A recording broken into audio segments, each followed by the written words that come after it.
शुरू अल्लाह के नाम से जो नाहित मेहरबान रहम करने वाला। अस्सलाम वालेकुम नाज़रीन, आप देखें मेरा यूट्यूब चैनल और मेरा नाम है मोहम्मद हारून। गुज़िश्ता रोज़ लाहौर के एक बड़े, एक इंतहाई आला और एक इंतहाई सबसे अहम इदारे के सरबराह के दफ्तर के बाहर जो है वो अजीबोगरीब ड्रामा जो है वो रूनुमा हुआ। ये ड्रामा बड़ा अजीबोगरीब था क्योंकि इस ड्रामे के बाद बहुत सारे सवालिया निशान जो हैं वो खड़े हो गए। मैं बात कर रहा हूँ लाहौर में सीसीपीओ ऑफिस के अंदर दाखिल होने वाली एक नामालूम खातून के हवाले से। ये खातून सीसीपीओ ऑफिस में दाखिल हुई। दाखिल होने के बाद इस खातून ने वहां पर थोड़ा सा अपना हंगामा भी किया। फिर ये खातून पकड़ी कैसे गई? ये खातून जो थी किस तरीके से अंदर दाखिल हुई, क्योंकि सीसीपी ऑफिस में दाखिल होना कोई इतना आसान काम नहीं है। लेकिन इस खातून का जो गेटअप था वो इस तरह था कि जहां से गुजरती वहां से इसको सलूट ही पड़ने थे। मैं बात कर रहा हूँ लाहौर में गुज़िश्ता रोज गिरफ्तार होने वाली जाली एएसपी खदीजा के हवाले से।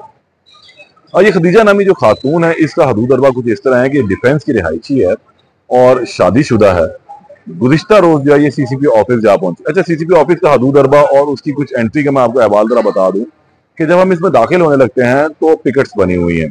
अब वहां पर आपका इंदराज होता है। इंदराज के बाद जो है वो आपको अंदर दाखिल होने की इजाजत देते हैं, बेशक आप गाड़ी पर हैं या आप पैदल हैं। लेकिन जो लोग बावर्दी होते हैं उनको वो बहुत अच्छी तरह जानते भी हैं और फिर उनको चेक भी नहीं किया जाता, सिर्फ उनका नेम प्लेट देखी जाती है, उनके बैजेस देखे जाते हैं, फिर उनको दाखिल होने की इजाजत दे दी जाती है। तो कुछ की खातून ने भी इसी तरह की ट्रिक इस्तेमाल की कि इसने पुलिस की वर्दी पहनी, कैप पहनी और उसके साथ इस समय शोल्डर पर जो बैजेस लगाए वो एएसपी के बैजेस थे।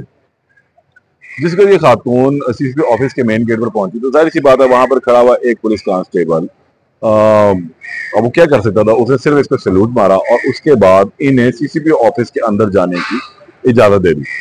अच्छा, अब इस खातून ने एक और बहुत अहम चीज ये थी, जब ये खातून सीसीपी ऑफिस के अंदर दाखिल होगी तो शायद गालिबन ये जानती ही नहीं थी कि सीसीपीओ होता कौन है, सीसीपीओ का रैंक क्या है, सीसीपीओ के बैजेस क्या है और इसके साथ साथ ये सीसीपीओ किस अफसर को कहा जाता है।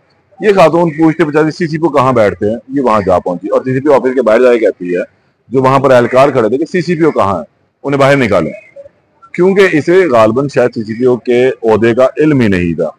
जब इस खातून का गेटअप देखा गया तो इन्होंने वर्दी पहनी हुई है पुलिस की, बैजेस लगे हैं एएसपी की और बाल इनके उलझे हुए हैं, सिर के ऊपर कैप भी इनके जरूर थी। लेकिन जब प्रोटोकॉल की तरफ नजर जाती है तो सीसीपीओ जो पुलिस की वर्दी उसका एक प्रोटोकॉल है, नीचे जब देखा गया तो पैरों में इन्होंने इंतहाई फैंसी किस्म की जूती जो है वो पहन रखी थी।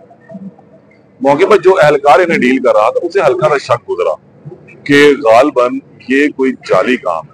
तो उसने कहा कि मैडम आप 2 मिनट के लिए जरा साइड पर आए, यहाँ आके बैठे, सीसीपीओ भी आ जाते हैं और आपसे मुलाकात कर लेते हैं। लेकिन ये खातून जो है वो मुझे थी कि मुझे तो बिल्कुल अभी के अभी सीसीपीओ से मिलना, उनको बाहर निकालें, क्योंकि अगर एएसपी को ये मालूम हो कि उसका रैंक क्या है और सीसीपीओ का रैंक क्या है तो कभी भी इस किस्म की लैंग्वेज या इस किस्म के अल्फाज इस्तेमाल ना करती। ये खातून बहरहाल वहां बिठा देगी। फिर जो खबर जिसे जंगल में आग की तरह फैल चुकी हुई थी कि खातून फैंसी जूती पहन के सीसीपीओ को ऐसे मुखातिब कर रही है जैसे वो उनके बैचमेट हैं और खुद उसके बैजेस जो हैं वो एएसपी के हैं।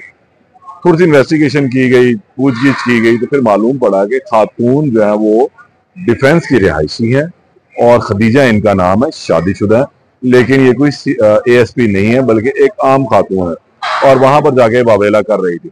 सवाल यही खत्म नहीं हुआ कि खातून वहां क्या लेने गई। पुलिस ने खैर इसको गिरफ्तार कर लिया, के खिलाफ एफआईआर का इंदराज कर दिया और पुलिस की जाली वर्दी पहनने का मुकदमा तो दर्ज कर लिया गया। लेकिन यह सवाल ये पैदा होते हैं कि सीसीपी ऑफिस जो इंतहाई हसास तरीन दफ्तर कहलाया जाता है, वहां पर सिर्फ साइलिन वो हो जाते हैं जिनको बुलाया जाता है या उनको जो अपनी दादरसी के लिए जाते हैं फिर उनकी भी इजाजत तलब की जाती है, फिर ही वो अंदर सिक्योरिटी प्रोटोकॉल को फॉलो करते हुए अंदर दाखिल होते हैं। तो ये खातून किस तरह वहां जा पहुंची और इसको भेजने वाला कौन है?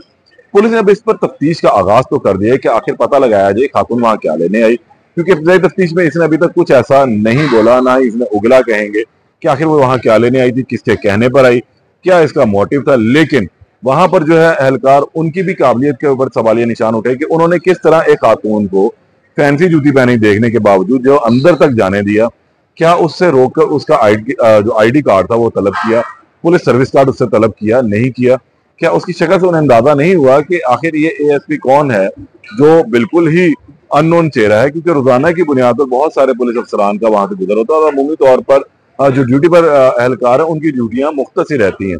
जो नाइट ड्यूटी करें वो नाइट पर हैं, जो डे ड्यूटी करें डे पर हैं, ताकि वो शनासा रहें इस हवाले से कि भाई कौन अफसर आ रहा है और कौन अफसर नहीं आ रहा जा रहा है। वहां पर आने जाने लोगों के ऊपर जो है कड़ी निगरानी भी की जाती है। बहरहाल ये खातून मिड में यानी कि दिल में सीसीपी ऑफिस के दफ्तर के बाहर जा तक पहुंची थी और उसके बाद वो बहुत ही अजीबोगरीब अंदाज में सीसीपी को तलब भी करती रही।